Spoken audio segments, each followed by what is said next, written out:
we try to, in a way, have events that go across music, art, theater, but also that reflect the diversity of the languages spoken. So not only European, but also non-European languages.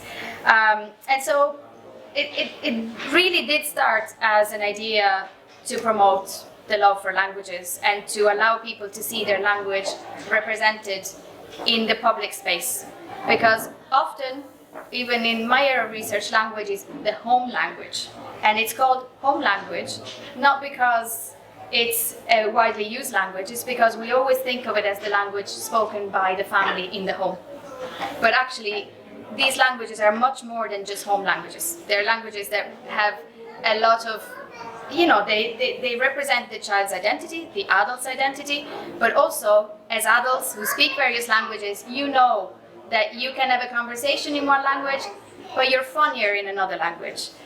You can talk about work in one language and maybe not in your second language, but if you want to really have a full-on moan about your partner, then maybe there's a language that's really good for that. So even though we might be very proficient in lots of different languages, we associate each language with something specific, and also, as some children like to say, we have the language of our heart.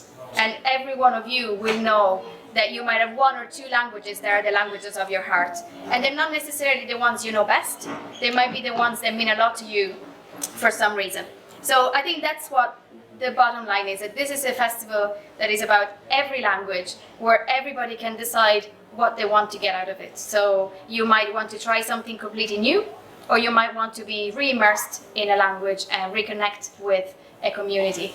And so there's plenty. At this point, I think I have to say thank you to Elena, because without Elena, the amount of work that goes into something of this size is unbelievable.